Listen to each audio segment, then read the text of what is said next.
welcome to our October Mixer. Drug epidemic, how is it affecting families? We're very, very happy that you're here. My name is Vicki. I am on the board with the People Bayou Community, and just thank you to all of you who are here to educate and who are here to learn. We appreciate how much you care. Pray with me.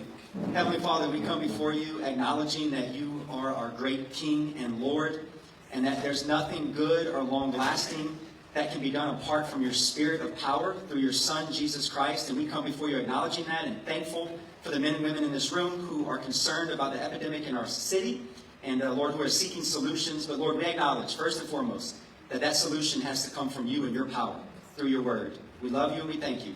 It's in Jesus' name we pray. Amen. Bring up Brother Chet. Bald-headed man's father. Bald-headed man, and he's going to give us a testimonial. Thank you, brother.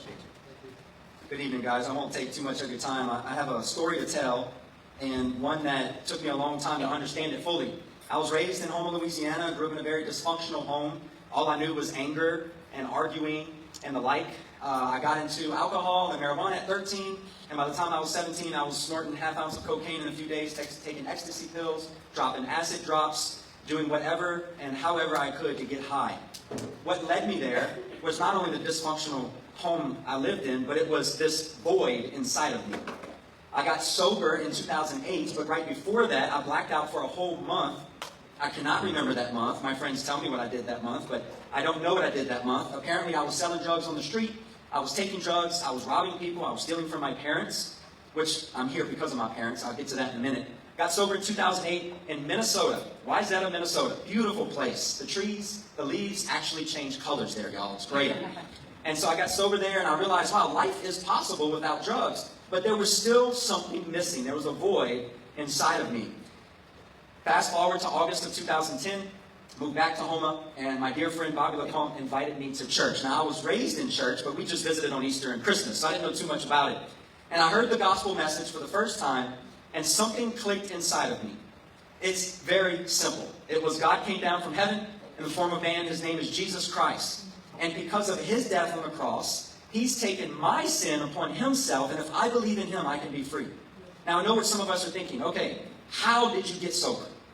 For me, I had to leave this area. I had to get out of this area. The second thing that I think might be hard for some of us to hear, it was because of tough love. My mom enabled me and almost killed me because she enabled me. My dad is the one who stepped in and said, son, you're out, you're done, don't ever come back here again. That's what saved my life. I have been doing street ministry for 13 years. I have walked with people with active addiction. I know names of homeless people in this community. And what they need more than ever is godly, spirit-filled support. Amen. It's not, I know we like to try to rely so much on the policymakers and so much on law enforcement. It's not their job. It's our job as the people to stand up as the people of God and share the gospel message and truly bring to them hope. I stand before you as one who was lost, not only addicted to drugs, addicted to pleasure, addicted to whatever filled the void. Ecclesiastes 3:11 says, there's eternity in every man's heart. And that was me. And when I found Christ, he filled it. He is the answer. He has always been the answer, and he always will be the answer. I stand here today because of him. I have a story to tell because of him. I have a wife and I have 4 precious children because of him. There were 2 times I almost overdosed. I felt my heart get slow to the point of just dropping in and out of consciousness. And the Lord saw it fit for me to stay alive because I have a story to tell, and there's hope, not only in me, but in many of those in this room that represent this room. And I am so thankful that we're part of a city and a community where we have lawmakers and we have judges and we have people in different organizations and the law enforcement that care enough about us to do the best they can to rid us of this epidemic. This is the last thing I'm going to share. Paul told the Corinthian church, I did not come to you with man's wisdom, but with Spirit's power. It's not until the church decides to fully trust in the Spirit that we will see a revival happen in our town. In 1904, look this up, this is amazing. In 1904 to 1906 was the Welsh revival. In this revival, the law enforcement shut down, the courts shut down, and the bar room shut down. Because God's Spirit was so heavy upon that place, there was no crime, there was no drinking, there was no debauchery. People were filled in the churches every single night because God was real in their hearts. That's what I pray for our community and our city. For a movement like that to happen. What does that mean for us? Let's do what God has called us to do and go get them. So my name is Sherry Blanchard, and I'm with We the People Bayou. I'm here just to introduce our guests and hopefully just let them take over most of this. So I just want to thank y'all for coming. Our panel, Pastor Chet, and Mr. Dominic Ordoin, Judge David Arsenault, Ms. Valerie, Ms. Sarah Hensley with the Family Preservation Court, Ms. Ali Fournier, and Ms. Heidi Irwin with the Fouche Parish DA's office, and Mr. Chris Ernie with Terrebonne Parish DA. Just want to make sure I get everybody in before I forget to introduce someone. But right now, we're going to have a short presentation by Mr. Dominic Ordoin.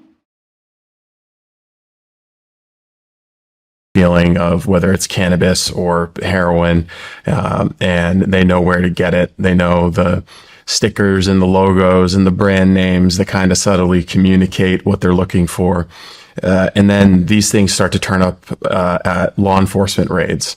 So local police, sheriff, state police, DEA, whatever, they'll go in for a regular fentanyl raid, heroin, or, Oxycontin, whatever it is. And they'll start to notice these other things are turning up, and they don't really know what they are. They've got weird labels, weird names, and they kind of brush them aside, but then they start to see more of them, and then they realize that there's a pattern here. And the same people who are using maybe fentanyl or heroin or prescription opioids are also using some of these other products. And so from that point, that's maybe a 5-year window. And then when it trickles up to the level of state policymakers or federal policymakers or people who are at the DEA, it takes maybe another 2 years or 3 years for there to be any kind of policy formulated that's going to limit the import of these drugs. And in a lot of cases, like with the case of 7-OH, it's incredibly difficult to regulate it because it's hard to test for. You don't really have a test right now. If someone dies in a parking lot and they have an autopsy, they're not immediately going to test for 7-OH. I don't even know if they have the capability to look for the metabolites in their bloodstream to say like, oh, this person might have died from 7-OH. In most cases, their deaths will probably just be attributed to a regular opioid overdose. Mm-hmm. 7-OH is, I think, most comparable to bath salts. That shit was nasty. I haven't heard about that in a couple of years, but they successfully regulated it out of existence, but it took a while. And the similarity between 7-OH and bath salts is that it's a molecule. Like bath salts was just a molecule. And so regulators beginning in Florida and some other states would say, okay, this molecule is now illegal. And so the chemists in China and in the United States and in Mexico, they would just figure out a way to add another hydrogen atom to that chemical. And all of a sudden you've got a new molecule, and that's legal. And it gives you the same experience, but because it's a little bit more complex, it's harder for your body to metabolize, still gets you high, but it's worse for your body. And people start using that. And then they figure out, okay, well, they've got a new formulation for bath salts. And so they make that illegal. And then the chemists go back and add another hydrogen atom and so on and so forth. So it's like it's a war of escalation between the regulators and the people who are making drugs illegal and the chemists who are churning out new substances to make people high, fast enough so that people end up on a freeway, like gnawing some guy's face off because they ate like 8th generation bath salts. is this we're going to get more into this towards the end of the interview. We got a journey For to sure, get there. for sure. I think it took me, it was circumspect. My arrival at 7-OH was a little circumspect through the investigation of the illicit Chinese marijuana that was happening in Maine, but it's ultimately derived from a tree that grows in Southeast Asia, in Indonesia, and it's harvested. The tree is harvested. There's this elaborate chemical process that it goes through, and so they call it natural because it begins with the plant, but it's really a lab-made synthetic drug that is more potent than morphine, depending on how you measure it. Damn. Yeah, I think I've read 46 times. Yeah. more And powerful. again, it depends on how you measure it, but it is an opioid. It's a legal opioid, just like Percocet or OxyContin, and you can buy it at gas stations and convenience stores all across the United States. In fact, I landed here and it took me 10 minutes to find a place near your studio where I was able to find some gas station heroin. This is a drink mix? As a drink mix, wonderfully Hydroxy. flavored. Yeah, wonderfully flavored lemon and watermelon. Not like they're targeting that at kids at all. 15 milligrams of pure 7-OH. Says it's lab tested. Should we try it? Yeah, lab tested. I don't know where the lab is. You can scan that barcode and it probably comes back to some fake certificate of analysis generated on, a large language model. Who knows where the lab is? But Senator Markwayne Mullen recently gave a press conference, and I know he's had some personal experience with losing someone he loves to overdose, to opioid overdose, opioid addiction, and talked about this. And he estimated, based on information he'd received, that this is already a $9 billion industry. Wow. Just 7-OH, just the $9 billion. $9 billion industry. Is this stuff as bad as bath salt? I mean, I remember I came here from Florida. And I remember the face gnaw. Dude, Yeah. yeah, the face gnawing. You'd be driving down the road, somebody would be humping a palm tree, humping a parking curb. I mean, it we'll put some B-roll up of this stuff. I mean, it is like the real Walking Dead. Yeah. I mean, it is crazy. Are you on drugs? Man, listen. Tell me what's wrong. No, it's just. What's wrong? I was getting hot. Yes, I was. I never seen that much though. I just went. She asked me on Flocka. Are you on Flocka? No, man, my husband was getting fucking. Oh my God! So what is an opioid? We have to understand, most of the time it's for pain. So when we look at the examples of opioids, every single thing, I was corrected upon this. This is a pretty interesting little detail. But even, we have methamphetamine, which is an opiate, was used in Japan in the very, very late 1800s before it was used in wars. And heroin itself was used originally as a medical for medical consumption, medical usage. So every single thing that is an opiate, like I said, methamphetamine is not an opioid, but it's a very strong psychostimulant. But everything was originally used as a form of medical use. And so when we go over it, opioids typically, they are prescribed to you whenever you have severe pain. And most people that don't understand this, they go against and they say, well, I would never encounter this. Most of the time it is for medical usage, and in these medical usages, you may have a grandparent, so I have a grandma, she's had knee surgeries, hip surgeries, once you get over the age of 55, you start having replacements. So even someone like a loved one, I see the coroner's data, and whenever a simple loved one takes too much maybe morphine, and because they forget that they already took some, they could cause an overdose. So that's what the original purpose of opioids were for the medical usage of stopping pain, relieving that pain, and sending signals from the neurons to fire through the body, and that's going to go more in a neuropsych kind of direction. I could ramble, so I'm trying to talk a little bit more slow. I'm not trying to talk, down by Judge Arsenault grew up next to me, so multiple years in between. But so how do opioids work, right? This is going to step on y'all's toes a little bit, Parent Preservation Court, but it's the pleasure center. What it does is it targets the pleasure center, and whenever it's hitting this right here, it's creating a shortcut to that reward. So me myself, I share too much most of the time, but I just got over an addiction of a phone game, and as simple as that sounds, I put $75,000 in that phone game in 9 years. And when I put that money in that phone game, it was the immediate relief to the pleasure center. So to some people, that sounds insane. They don't understand it. But when I'm working with some people very close to me that come and do talks, they're over here and they're recovering from heroin addiction, and we're relating on it. And that's something people don't really understand. Oh, there we go. That sounds better. It was like echoing my ear, real weird. Sorry. But no, so it hits that pleasure center. It's instant gratification. You put candy in front of a kid, you walk away, you tell them to wait. 9 times out of 10, they're not going to wait. They're going to grab it because it's instant. They don't know that, effort takes that time.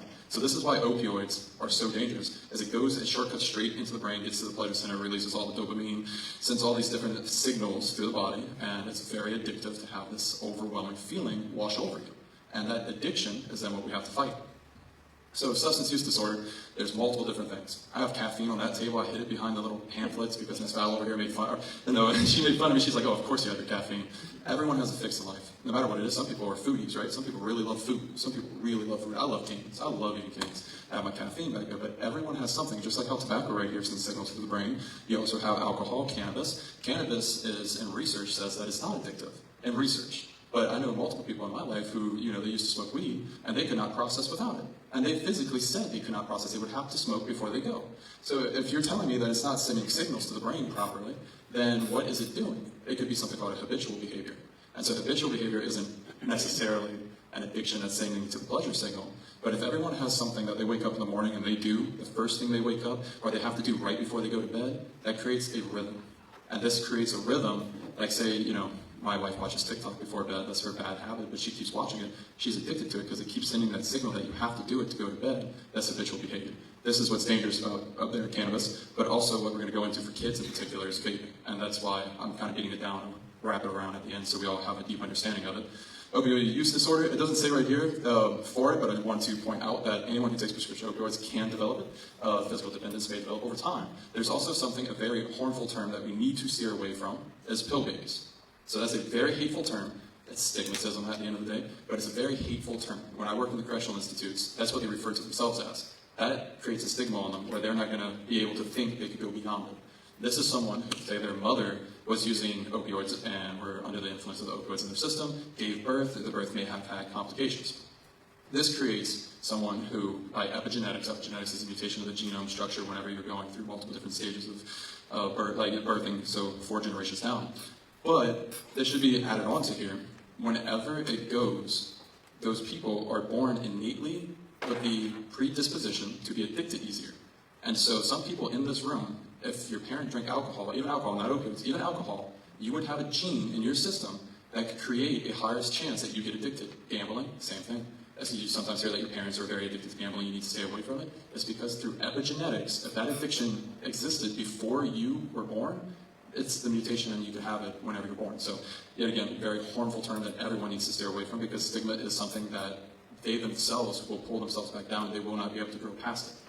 So, signs of substance use problem. These are very obvious signs. 9 times out of 10, you're going to see it very obviously, especially with opioids. Opioids is a very telltale sign, especially if it's someone close to you.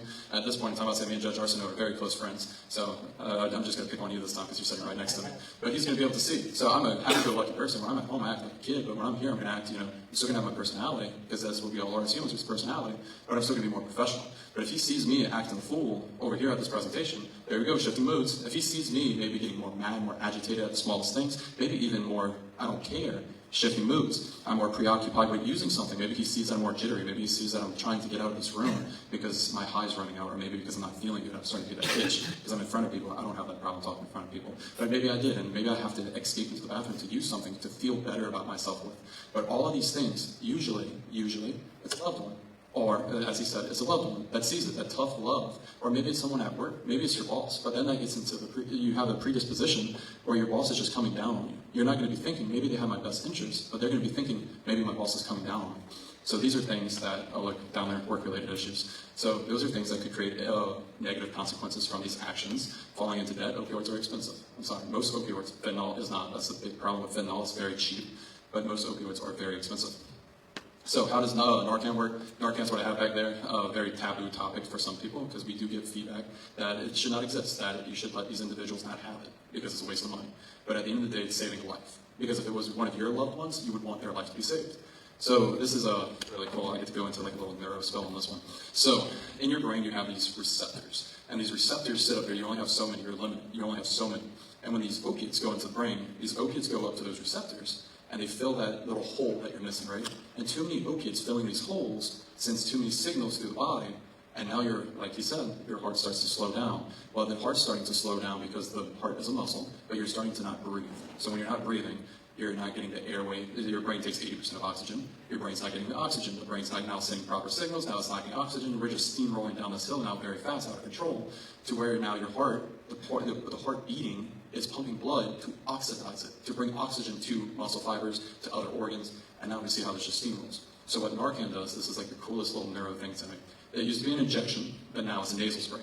It goes through the mucous membrane, it absorbs straight through the mucous membrane, and when it goes into the brain, it has a stronger affinity to these receptors. So even though these opiates are just sitting here, just sitting there, these noxolone molecules come in and it just kicks out. So basically what happens is the opioid just gets pushed out by the receptor and the noxolone comes and sits right in place. And so that reverses the effects of the overdose. Usually, I know with alcohol, most people know this. If they're laying on their back, they throw up, and then it comes back down, and they could choke on their own throat and pass away. Same thing with using Narcan on someone who had opioid overdose. You have to put them in a life-saving position because they could actually start just throwing up most times. I worked with someone 22 years of paramedics. He's always told me, if you don't like your friend that you're working with that day, you just stab in the leg because they just have the needle, and they're going to throw up all over that individual. So that's that cool my little neuro spill that I got to go down for the day. So people know it is a medicine. I don't take pain medicine. I don't take Tylenol. I take NyQuil and it knocks me out, but it still takes 30 minutes to do. But for Narcan, if I go back one more slide, it takes 2 minutes for one dose and then 2 minutes for the next dose. It takes time. There's a time. It's time. It's medicine. It has to get into the brain to have the effect. So opioid response to the Naloxone. We just went through this. But the prescription opioids back there, so whenever we look at the hydro, we look at oxy, different forms of oxy, codeine, fentanyl, morphine, the illicit ones. So the illicit ones still, like I said, were originally used for medical purposes. But fentanyl is the one that we're really looking at.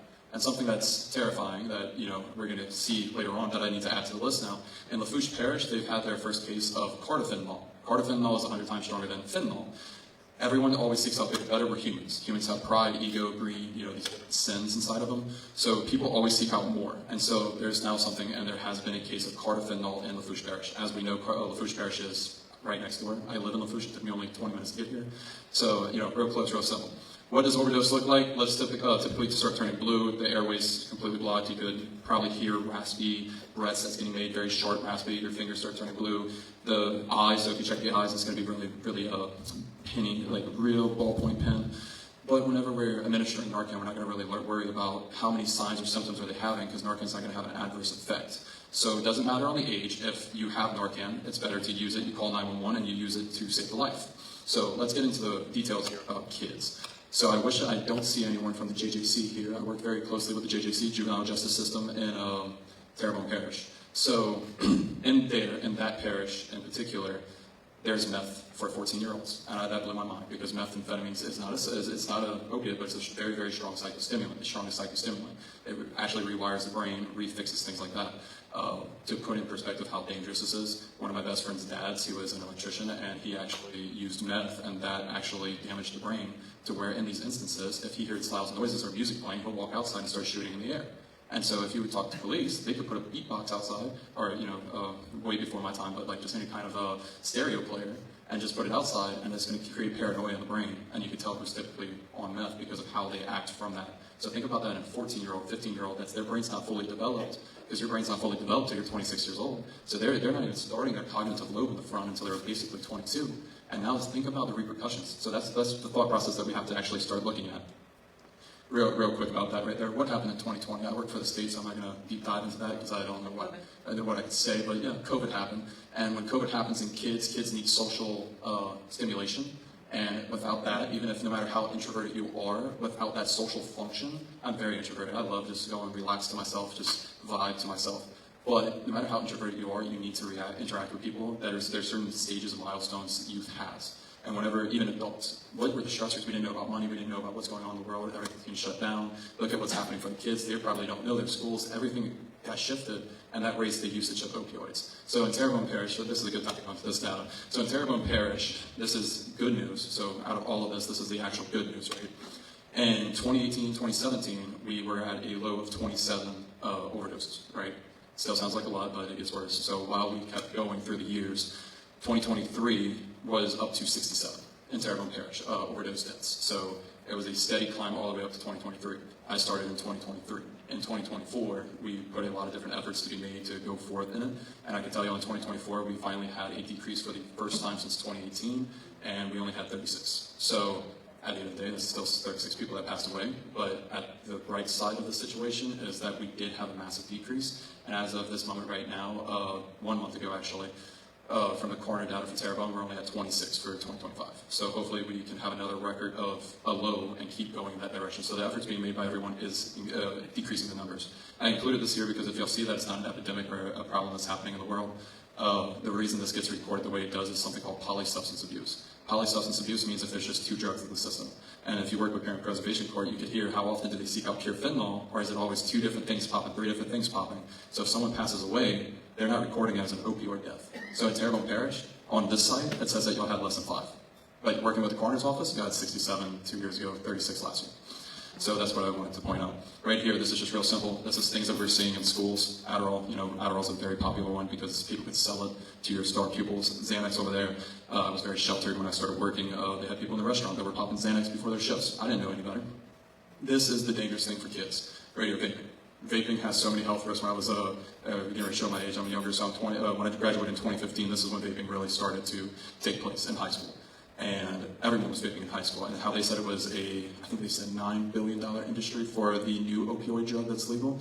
Vaping was a way that they kept selling. And every time they created a new law, vapes already had a new variation of the vape release. And so they were so far ahead of the laws that they just kept going, right? And so what's going on with vaping and the health risks right here is horrifying because kids don't know. You remember how I talked about that, if you do something too many times, you create a habitual behavior and that becomes very addictive. So this right here is really terrifying because people think, oh, there's no nicotine in my vape, I'm good. But the problem is, all these metals, everything that's inside of here, does anyone know what formaldehyde is? Does anyone know what that is? That's for preservatives if you've ever been to a funeral. So if you've ever been to a funeral, what they keep the body preserved with is formaldehyde. That's in vapes. So then we could also look at the nitty-gritty details of it. We have cancer-causing chemicals. Originally it was called popcorn lung. When popcorn lung got removed, it then got a title called a volley because there were so many medical risks popping up in the hospitals due to vapes. They did not know what it would be referred to as, so they referred to it as a volley syndrome. And so vape pens are very easy for kids to get their hands on. They made it to where 21 is a legal age. If a kid has a vape and they look younger than 21, it's probable cause for them to pull them over and be able to do it. What they don't understand is vapes are getting laced at a very astronomical rate. And if a kid, so parents, like I don't have a kid yet, but parents, if a kid gets pulled over with a vape and they're driving and say it was laced, right? This falls under a class 1 hallucinogenic felony if it gets tested. So your kid could have a felony under their belt before they even get their life really started, without knowing what they're doing. Heaven forbid if their friend is sitting with them. So my friend's in the back right there, and he's taking pictures, but if he's in the car with me, and he vapes, he does not vape, but if he vaped, he could just drop it and say it's not his. Whose car is it? That's how that plays. Whose car is it? It's my car, my property, I get busted, then I could be going to jail, right? So just very safe warning to parents. And this is the really scary slide. I'm trying to pace myself, I'm sorry if I'm going over. But if we go look over there, all the way to the right, I don't really want to walk in front of the reflector and block y'all. But heroin was originally, lifetime sentence back in 2000, lifetime sentence. My parent was a narc agent. He's explained to me when people would get caught with heroin, they just started spilling because they knew their life was over. Fentanyl's 50 times strong. Right, fentanyl's so strong, this is what we're finding in the street, this is what things getting split with. I don't know about all the details for the Parent Preservation Court, but I know for the JJC, when I'm working with them for kids, almost every kid that goes in there has fentanyl in their system because it's split. There's so many drugs popping and the kids don't even know what they're taking. Working with someone behind the correctional facility, they used to be a dealer. And they said they would not trust the street how it is nowadays because they don't know what they're getting their hands on. Because nowadays, they're just trying to make that quick buck. And carfentanil is what is found in Lafourche Parish, so just to put that in perspective. Heroin, this is, I will go over time, but I want to go into this quick little spill for everyone. So heroin is an opioid and it's one of a kind. So heroin, when it gets into the system, it rewires the brain. So fentanyl, carfentanil, it does not damage the brain in the same way. When heroin gets into the system the first time, if you've ever worked with someone who's used heroin, ever talked to someone who's used heroin, they always say the same thing. I'm chasing my former self. And why do they say that? So you know how I said we have receptors? Those are basically limiters in our brain. It protects our brain. Our brain's magical, it protects itself.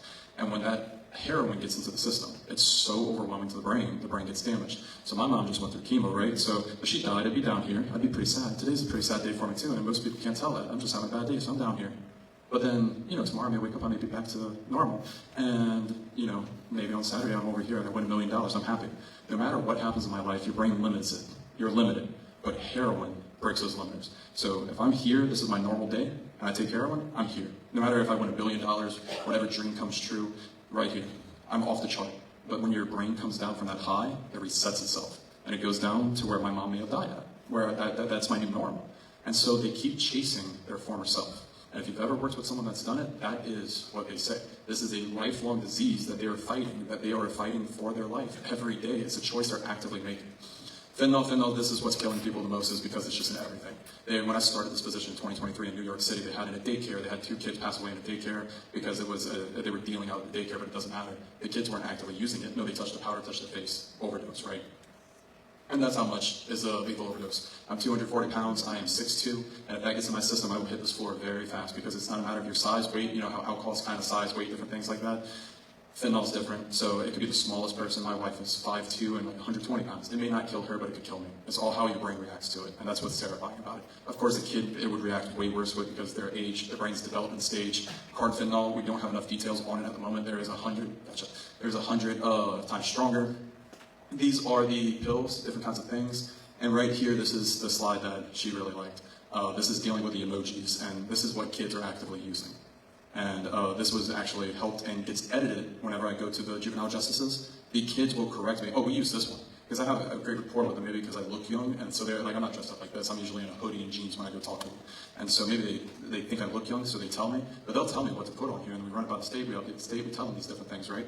So this is a fun little slide. If anyone wants it, you could, of course, reach out, and she could share it with you. Ms. Beck, I don't know which one would share it, but they could, of course, share it. And xylazine. Xylazine is a tranquilizer. This is the last slide of the PowerPoint, but xylazine is a tranquilizer that goes into the system. My genius self, I proclaim I'm pretty smart. I think I'm a smart guy, but I cannot understand for the life of me where this xylazine was coming from. It comes from vets. Why did it come from vets? I'm thinking it's a large game animal tranquilizer.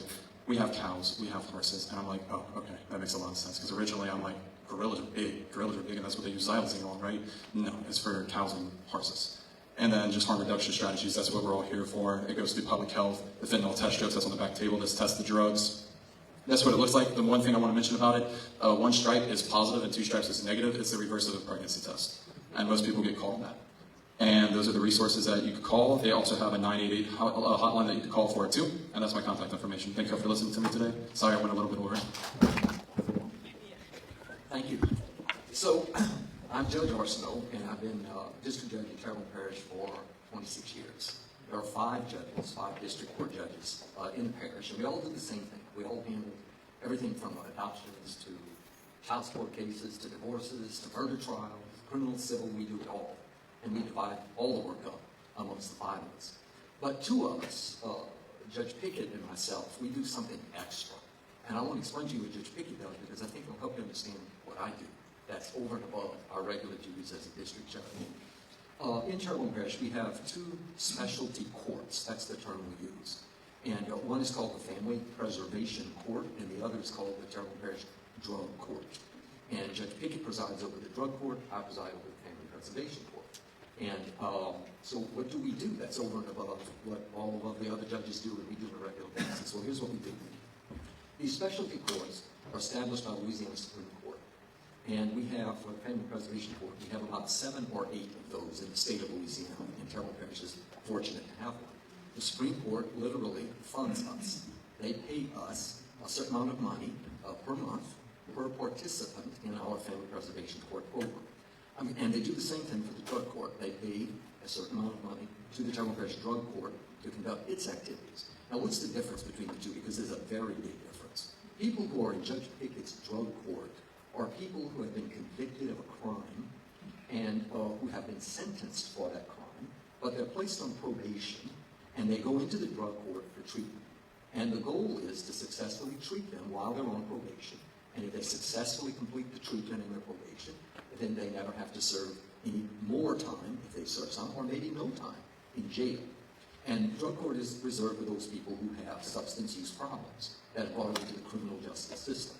And if you're in drug court and you don't follow the rules, or you don't drug test like you're supposed to, or if you do something that you're not supposed to do, Judge Pickett puts you in jail, maybe for a weekend, or maybe you have to do community service work because you didn't follow the rules. But there's a punishment, there's a punitive action taken against you because you're on probation and you're not following the rules. That is drug court, and that is not what we do. Family Preservation Court is something not entirely different, but different in a very important way. Family Preservation Court deals with parents who have a substance use problem and who have a child who is in state's custody, usually, or a child in whose life the state is involved. Child Protective Services, you've all heard that term. I think that the legal term is the Louisiana Department of Children and Family Services. If there's a child in distress who's got a problem, the state will intervene and perhaps remove that child from the parents, place that child in some sort of foster care system. The parents have to follow a program to address whatever issue brought them into the court system and cause them to maybe have their child removed. And so that's, you have to understand that we have this child protective system that takes children into custody when parents can't take care of them. And That happens often when you have a mother who delivers a child in the hospital who is what we call drug affected, who might have a heroin addict who has a baby, and the child is exhibiting symptoms of the drugs. And so the Child Protective Services will typically go to the hospital because the hospital will call them. If the worker sees that we have an issue or a problem, they'll call a judge, one of the 5 judges. We take turns on call, and we'll get a call, and we'll be explaining what's going on, what's the problem. And if the judge thinks the child needs to be removed for child safety and protection, then the judge authorizes that. The child comes into state's custody. Within 72 hours, we have to have a court hearing where the parents, not just the mother, but the father, have to come to court. The DA is there, the state and Child Protective Services people are there, the attorneys representing all these people are there, and then the judge has to make a decision based on perhaps better evidence at that time, not just a phone call, but better evidence of what's going on and what's the problem. The judge then has to make a decision. Does the child stay in the state's custody, or does the child get returned to the parent? So anything can happen. But if you have a child who comes into state's custody, you can have that child come into state's custody for any number of reasons, not just born drug affected. You can have a child come into state's custody because parents have mental illness and can't take care of the child, or parents are at a level of poverty that has made it impossible for them to take care of the child. And the child is removed for that reason. So there are lots of reasons the child can be removed. Unfortunately, most of the time, it's because there's a drug problem. The parents are addicts, there's a problem in the home, they're not able to take care of the children, and so they come into state's custody. That's where family preservation comes in. A person who has a child that comes into state's custody has a decision to make. They can attempt to recover custody of their child, but the Department of Children and Services will require that they do a number of things. Sometimes it's parenting courses, sometimes it's drug treatment. It can be any number of things. And the child stays in foster care until the parents successfully complete whatever program that is that the state is requiring. And the state has workers who monitor them and visit them and check on them periodically. But you can imagine these state workers have lots of cases, and they aren't able to focus on these children and these parents adequately. So we have the internal parents, the family preservation coordinator. What we do is this. If a parent who has a child in state's custody voluntarily agrees to come into the family preservation court and seek treatment for whatever the drug problem is, then the child still stays in state's custody. But the parent comes into our program, and we do an intense assessment, evaluation, treatment program, and monitoring. We drug test them 3 times a week, or 2 times a week, I think now, but it can be more. They have to meet with me every 2 weeks, every other Tuesday. We meet with them. We discuss their case. We follow their plan. Are they getting the treatment that they're supposed to be getting? Are they breaking the rules? But the important thing to remember about family preservation court is the participants are there voluntarily. These are mothers and fathers who choose to go into family preservation court rather than follow maybe the path of least resistance with the state worker and the infrequent monitoring that the state might want. I was a teacher at South Terrebonne for 35 years, like they said, and I taught a number of different subjects. And the last part of my teaching, I got into teaching at-risk students who were saying, I don't want school anymore, I can make more money than you do, and so, I'm leaving, and so we would get them a GED, and they would get skills training and go off and be successful. And I was like, that's really cool.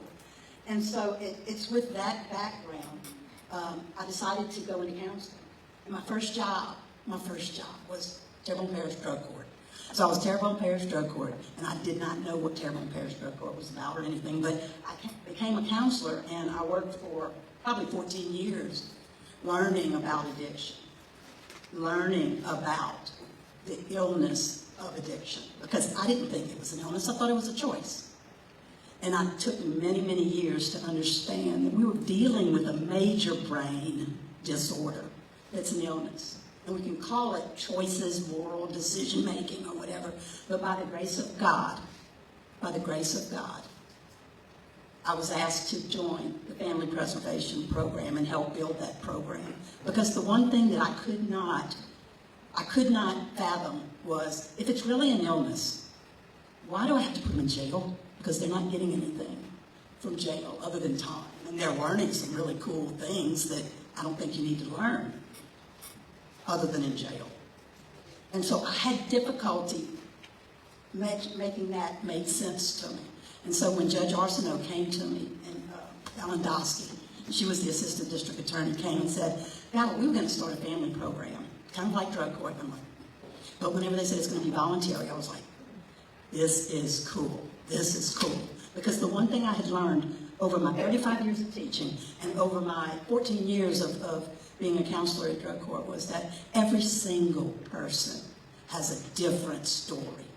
Every single person has a different way that they came into, quote, addiction.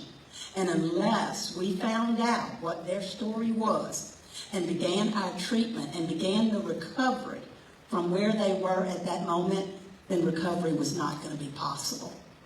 For the longest time, we as a country have chased addiction. We've chased it. We've tried to arrest our way out of it. We've tried to do everything we could to stop addiction. There was a war on drugs in the 1980s, and we're still chasing it today. Hey everybody, I'm Sarah Hensley. I walked into family preservation as Chaubert's psychiatric leader. I've been at Chaubert for over 40 years, and was over their program for 30. And what I saw working on our psychiatric unit, we were in acute care, 24 bed. What we would see come in were those people who were unsafe in public, and we would go through the legal process of holding them, treating them, and our average length of stay was running 3 to 5 days back in the early days. But as the substance use started increasing in the parish, we started having a much different outlook. Your regular depression, schizophrenia, there was great medication being developed that was keeping them home. We were getting in the acute psychosis, most often from substance use. We would always say that, it's somebody who felt at risk, the family felt they were at risk, they were gravely disabled, so that meant they were at harm to self or others. So we would keep them in, and we were there during the kratom time, the bath salt times, the meth. Meth is horrific. Lots of injuries. On the unit, we are in the Ochsner system now, and are probably the most, and this is out in New Orleans even, we are the most violent unit in the Ochsner health system. But we have gotten better, because we have an addiction specialist working with us now. So he is a psychiatric doctor. He was over Children's Hospital, and he's a specialist who focuses on addiction. Dominic talked about fentanyl, and I can tell you, when our clients would come in, they would say they didn't have fentanyl on board. We were still running the test. They all things. And that determines how we treat, because some things that we treat with can cause a very harsh withdrawal up to and including death. So Family Pres started coming in and talking to us about reunification of drug-exposed newborns. They had patients who needed the addiction specialty that we offered, who were at risk and needed that big firm start. So we started connecting with them. I started going every other Tuesday. I found my passion in that, because I felt, instead of just treating for 7 to 14 days, which is what we were doing at Chaubert, and it is a major help, I could actually be part of working with the development of certain treatment modalities, helping educate, doing different things. So honestly, that turned into my passion.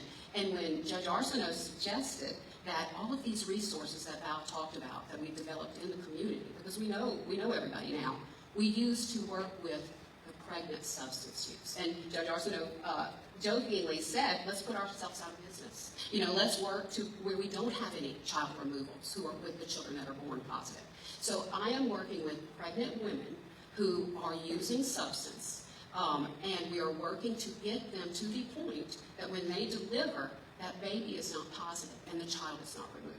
And so many more positive outcomes come from that. The child gets to go home.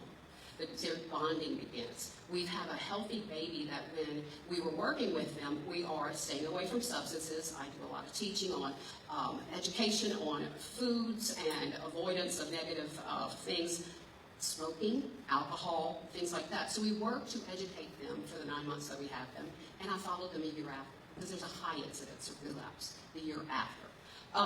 And I brought more for your questions that might come, because I think this is very important. Dominic put up a slide up there, and I don't know if you saw it, but it hit me hard when I saw it at one point. And it was a slide of prescriptions, opioid prescriptions in Terrebonne Parish.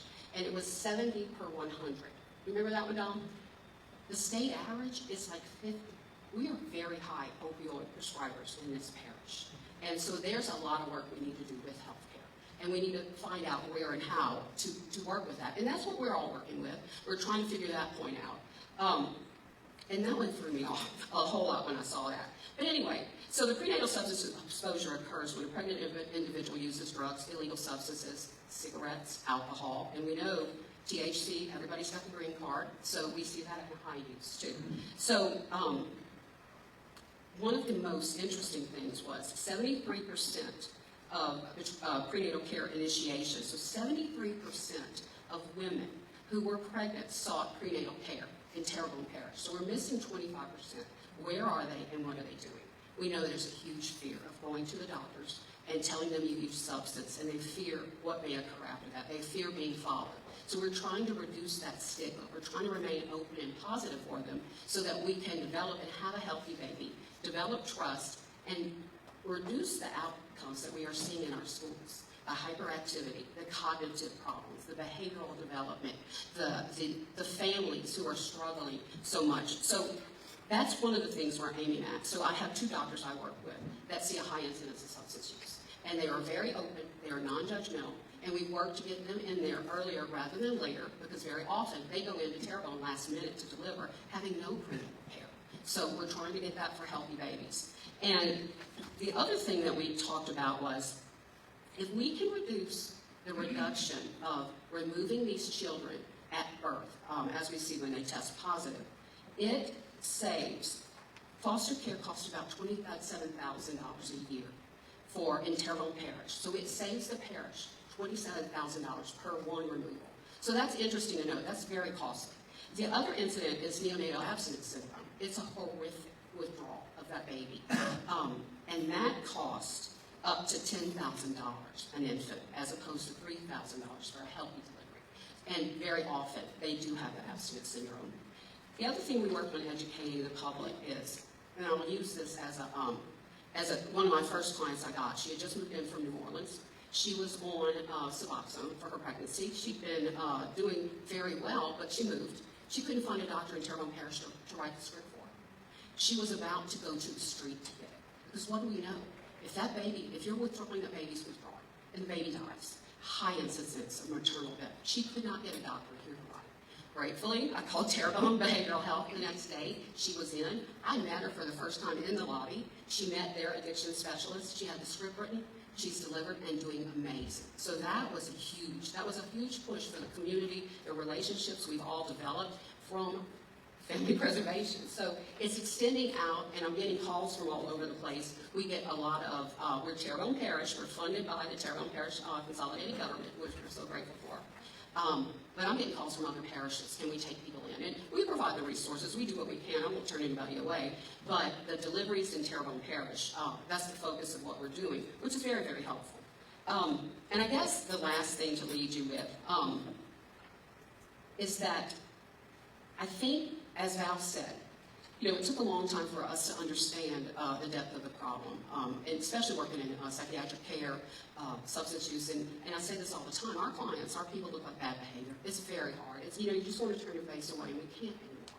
There's children, there's long-term outcomes, there's school outcomes. The community is dissolving because we've got grandparents raising kids. We've got all of these struggles that we're doing, and we can't just hope them to recovery. We have to get out, get our hands dirty. We have to connect with them. We have to show them that we're non-judgmental. And we have to be real, because honestly, it is a real problem. And I think that has been the joy of connecting with the people that we all have, because it is totally different from when I first started. As we have probably all done, we've all changed our outlook on that as well. So, thank y'all.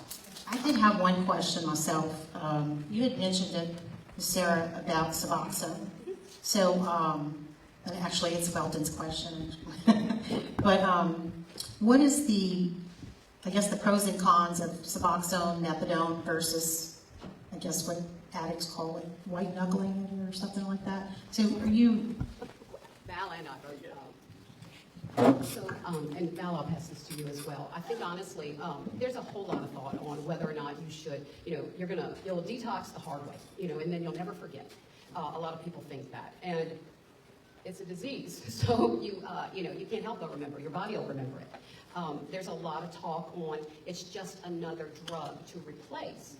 It isn't. There's an antagonist in there, so you don't get the high that you would get with using other drugs. I think, and I read that somewhere, you know, the jails are the largest detox units in the United States. And it is horrific because detoxing can cause death. It can cause just emotional trauma. And it will make you never want to do it again, so you return back to the drug. And so when you think about that, a lot of people say when we start them on it, I don't want to get on that, I heard it's a horrible withdrawal if I get off, you know, and I always used to say on the unit, well, it's not the street Suboxone because that could be full of other stuff, you're probably getting other things. We're controlling it. I'm not giving you a giant amount. And then what you can work on later, after you get your housing stable, your car stable, you get your life back, you start to be a productive citizen. You're not getting that high, remember? After you get that back, work on getting that off. Same way, a diabetic might want to get off of insulin, and sometimes they can, with diet, exercise, and other things. Get yourself back to being where you need to be, because it's still there. You pass the place where you got your drugs. You'll still feel it inside. Some giant horrific incident occurs. You'll want to go to that medication to make it stop. So get your life back and then work on getting off of that. The one thing I could add about the medical assisted treatment, I'll tell you, when I first was counseling, I felt like, I'm going to be honest with you, I felt like it was just swapping drugs. You know, that's what they, well, what, just once you get over it, you know, you get over it.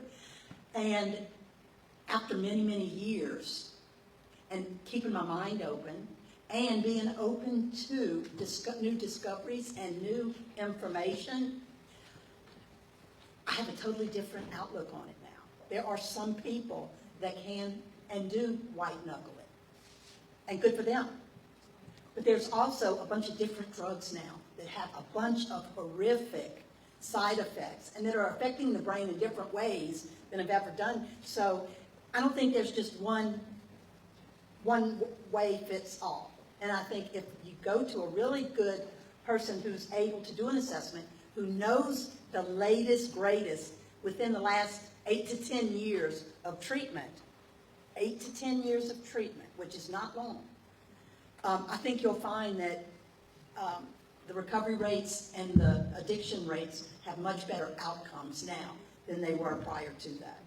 So, yes. I'm Allie Cornett. I'm with the LaFouche Parish District Attorney's Office. But before that, I was employed in Terrebonne Parish as a public defender. So I'm familiar with both parishes. And our office, we try to make a very big effort when we're looking at our cases to determine if it's a drug case, whether it is a user or a dealer. And those cases are treated differently. If you are a user and you don't have a bad criminal history, we have things like drug court where you can go and you can get help, even if you have a little criminal history. There's other things that we can do like PTI where it focuses more on rehab. However, it comes a point per the statutes that if you have so many offenses, that isn't an option anymore. There's mandatory jail time requirements now. There's things called habitual offender bills, and if we know you're a dealer and we know that is what you're doing and it's not just a substance abuse issue, you are treated differently in our office, and we do make an effort to have a sentence that reflects that. Yeah, I'm Chris Harney. I'm the assistant DA in Terrebonne. We operate very similar to LaFouche, very similar philosophy, dealers versus users. And let's be honest, you know, most users are dealers, you know, because they're doing anything they can to get money. But when we say dealers, we're talking about the ones bringing in from Texas and Mexico and coming in and you know, big loads that are, you know, have, you know, pounds of heroin and fentanyl buried in their yard, that type of stuff. So we try to make a distinction, but at some point, you know, the system is built in already for when you take out the sex crimes and the violent crimes. You know, most people don't go to jail for a first-time felony. They get a suspended sentence. So the second chance is already built in. Sometimes they can go to drug court. Sometimes we have other programs. Sometimes we have a pretrial intervention programs that we put them in, you know, that focuses on drug rehab. We've been very creative as well. We have a misdemeanor probation department that we sometimes use because it's more efficient, and our misdemeanor probation officers aren't hamstrung like some of the state probation officers are. So they can be more creative in what they're doing and making people get substance abuse treatment and drug testing them frequently. It's kind of like drug court light in a sense. So we kind of tailor it to many different areas. It's not just drug court and then family preservation court. We do other things. But sometimes there's times where, you need to drop the hammer. Somebody's got to go to jail sometime. You have to remove that person from society because they've not just violated their second chance or their third chance or their fourth chance. You're talking sixth or seventh chance. So what do? That person continues to destroy relationships, destroys property, hurts people. At some point, you're almost committing malpractice if you don't remove that person from society in the best way you can. And we're fortunate in Terrebonne, I know Lafourche as well. Our judges, they're very compassionate, but they're also very fair. And they're not just letting people out. They're going to put people in jail that need to belong there. We don't always agree on sentencing, but for the most part, they do. And most crimes have a range of sentencing. And that's where the discretion of the judge comes in. And then a lot of people don't realize that the district attorney's office, the district attorney in either Terrebonne or Lafourche, anywhere in the state of Louisiana, has the most discretion. You can do whatever they want to do. If there's someone committed murder, we don't have to take that charge. And there's nothing the attorney general can do or whatever. So that's where the discretion of the district attorney comes into play. Who to charge, what to charge. We amend charges all the time, for people, or decline charges, or increase charges. That happens routinely in order to try to fit a pattern. We try to help people as best we can. That's first and foremost. But at some point, when it becomes, hey, it's not going to work. We have to, they're not eligible for drug court. They're not eligible for family preservation court. They don't fit any other programs. And all they do is hurt people because of their own behaviors. Because they're not just doing drugs and hurting themselves on the street. They're breaking into people's homes, usually family, and stealing whatever they can. They're driving vehicles under the influence where they can, got 2 vehicular homicides right now. And the lady killed 2 children. I'm prosecuting her. It's just tragic. So there's times where you have to do something. So I don't know if that answers your question. A bunch of different questions, and as you were going through them, it was, I'm just thinking of all the things that I do that touch on some of the stuff that you talked about. One of them was, how do you teach a parent to parent? And so you have someone who's a drug addict, who's lost a child. And I don't know if I made this clear, but our goal in the judicial system, not just in family preservation court, but the ultimate goal in the judicial system when a child has been removed is to reunite that child with that parent. I tell them all the time, God gave that child to you. God intended you to be that mother. He intended you to be that father. And I don't like interfering with that relationship lightly. That's how I feel. I want the parents to raise those children. The U.S. Supreme Court has recognized, believe it or not, parents have a God-given right to raise their children. And the state is not to interfere with that right. That's where we start. But what do you do when you have a child whose safety is at issue if the child is not removed? So we do have cases where we have to remove the child. But the goal is to reunite that child with that parent as soon as possible. And under federal law, if you can't do it within a year, you're supposed to free that child up for adoption. Well, let me tell you, there aren't a lot of people standing in line to adopt 11, 12, and 13-year-old children. So the best outcome is to have the child return to the place that God intended that kid to be. That's how I view it. Now, you have to understand the effects of addiction and how it interferes with the operation of the brain. And Val is more adept at explaining this, but drugs interfere with what we call your executive function. When we bring someone into family preservation court, we spend the first 90 days just trying to get them stable. It sometimes involves going to the hospital. State, if you can allow that amount of time. The one great thing about the brain is it regenerates. And you can reconnect a lot of the connections that have been lost. So you can, once you allow the brain to heal, and you start having them attend classes later. You start them saying, you told me you were going to be in my office at 9. I want you at my office at 9. You're going to go to IOP every night from 6 to 9. And Brett told me you didn't show up last night. What's the problem? So you start recreating those connections that have been lost. And I'll tell you, one of the biggest problems we have now, we're talking about generational non-parenting. We're not talking about these people's moms and dads. We're talking about grandparents who were unable or unavailable to parent their parent, who simply has trafficked now most of the kids, most of the girls, but a lot of the guys who have to get drugs. So we're talking about generational trauma, generational changes, and you know what it takes? It takes a hell of a lot of time, and excuse my language, but it takes time, it takes resources, and it takes an entire community working to keep those people together, because I go back to it, that's the fabric of this community, are your children and your parents. How do you teach them to parent? You know how I learned to parent? I didn't watch my mom and dad, but I watched some people who had raised some good people. And so that's how. It takes a village. Fiscal responsibility. Fiscal responsibility. And that's why good evidence-based treatment is so important. Not all of these treatment facilities that you're seeing here are evidence-based treatment facilities. And I'm going to tell you, I'm a hard ass about it.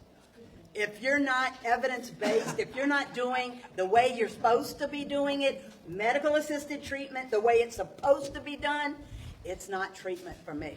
And if you don't show at least a year, because I was trying to get her to use a program, if you don't show at least a year's success, she won't even think about it. I don't even let my clients go for some of these pop-up addiction treatment facilities. And I'm going to tell all over, y'all, it's a racket.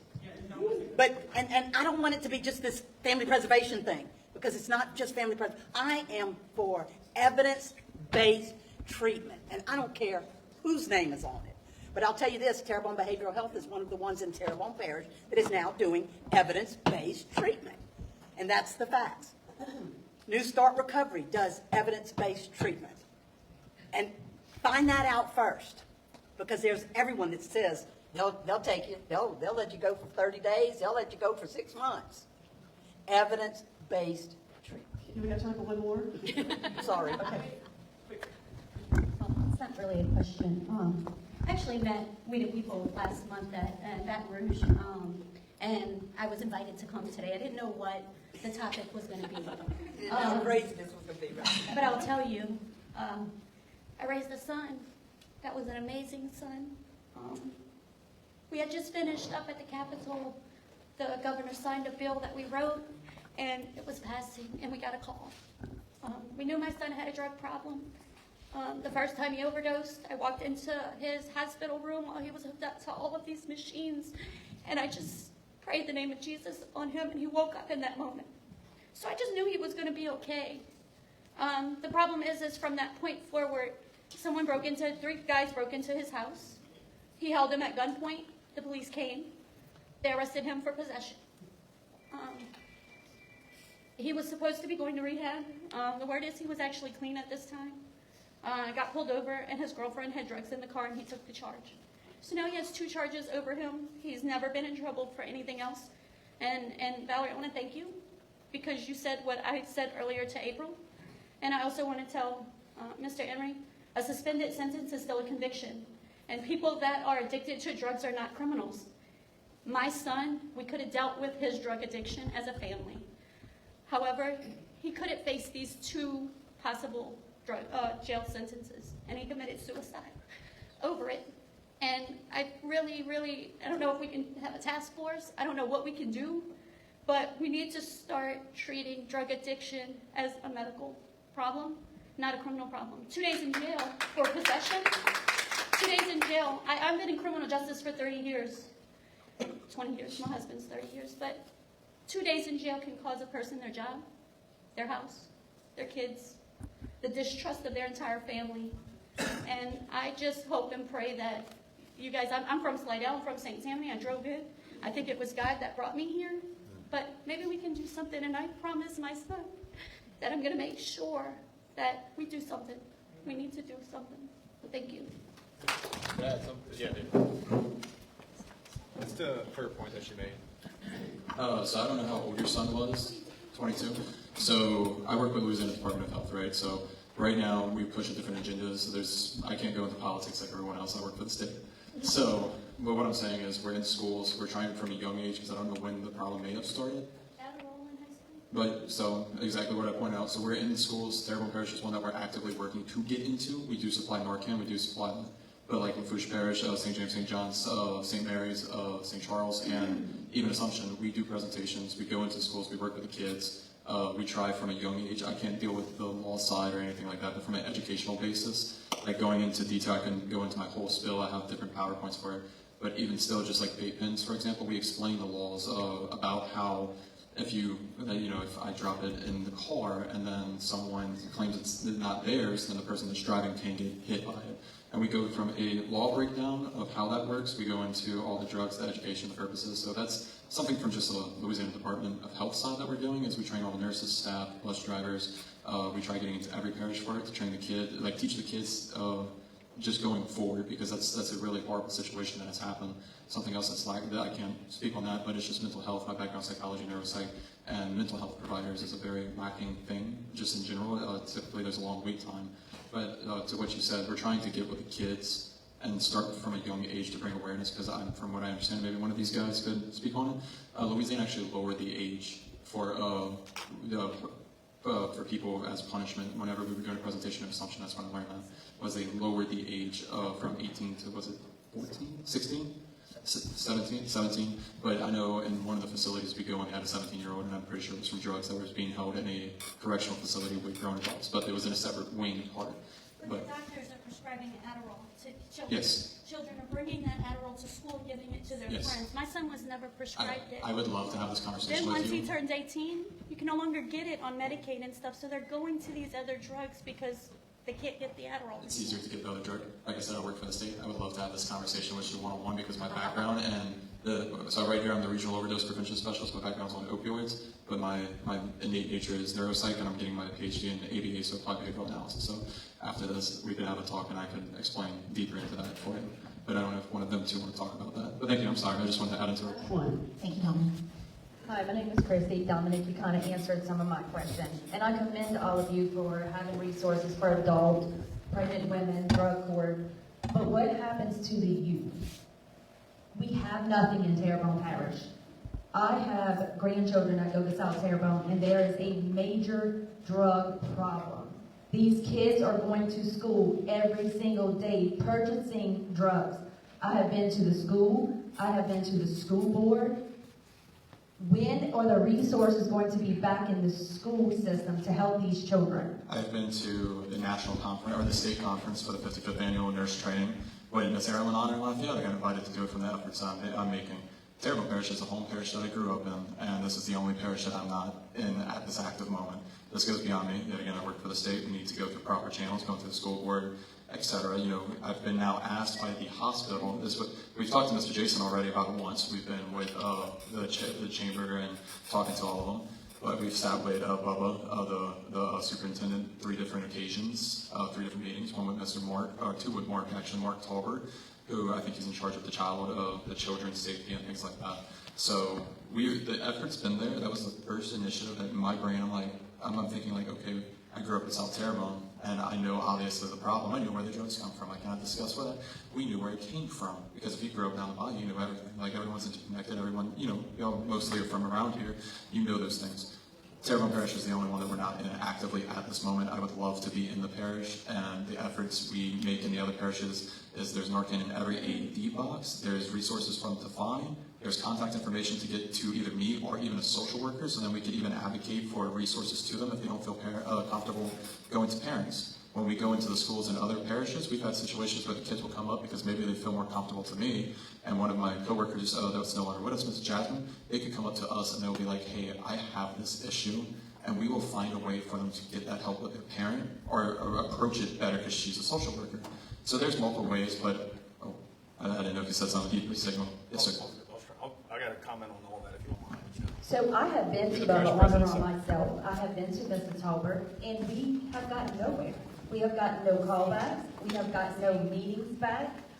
I mean, why is law enforcement not in these schools with the dogs multiple times a week, a month, a year? I mean, I have 14, 15-year-old grandkids going to school sober, getting a substance at school.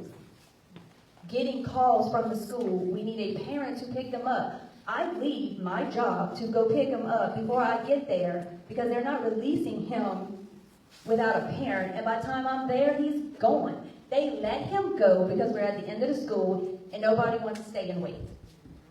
It is a problem, a major problem.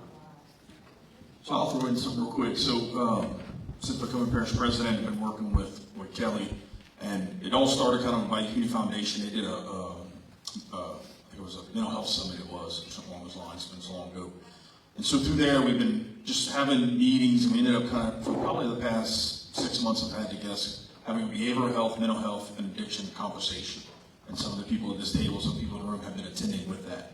As of our last meeting, and through conversations through our juvenile detention, Joe Harris, we identified that once we've worked through trying to identify the gaps that are going on and different issues across the parish, that the next thing we needed to tackle was juveniles. And we've created a juvenile committee. We have a few people on this board right here that are on that committee. We have a commitment from the school board, and I don't want to, again, they're not here to defend themselves, but I'm familiar with the school board and have conversations on a regular basis. We've even had collections of data of why people are having trouble getting to the school system. And I understand as the conversation we're having, they want to be a part of the conversation and help us work through the issue. So to not be able to speak very much on why maybe they do or don't, but we're going to have somebody at the table. We're going to address this from a juvenile committee perspective. If anybody's interested in participating on that, please get with Kelly after the meeting here. But like many have said, and I've said it best about the community, I'm involved in this because I think that behavioral health, mental health, and addiction are the major issues in our community that are causing a lot of other issues. And so as a parish, we're committed to it. We have a housing human services person. We're going to be getting a community outreach person. And again, I thank everybody that's been coming to our meetings and having conversations because we create action items and then we go address those things. Some things I like to share is that when I look at some things, especially with the homelessness, I think Portland spent $1 billion, New Orleans spent $250 million. People have thrown money at the issues, but it's going to take us as a community to get involved and help us fix these issues. And I really feel like we have a tremendous opportunity in Terrebonne Parish to handle this whole thing differently. And it's events like this that help kind of make that happen. But if you're interested in helping or want to share some information related to juveniles, I'm going to get with Kim after. We're going to talk about grandparents. We're definitely interested, and a lot of people are here to help. So thank you all. So we're going to have to wrap up, but I have one gentleman, just really quick, that had a question. And then if y'all want to just, connect, please do. And if anybody's interested in any more information, we'll go ahead and get your name and your email address, and we can send that out to each other so we can connect everybody with all the different entities. So my name is Mike Zell. I'm a former narcotics agent in this parish. Back in my day, it was heroin.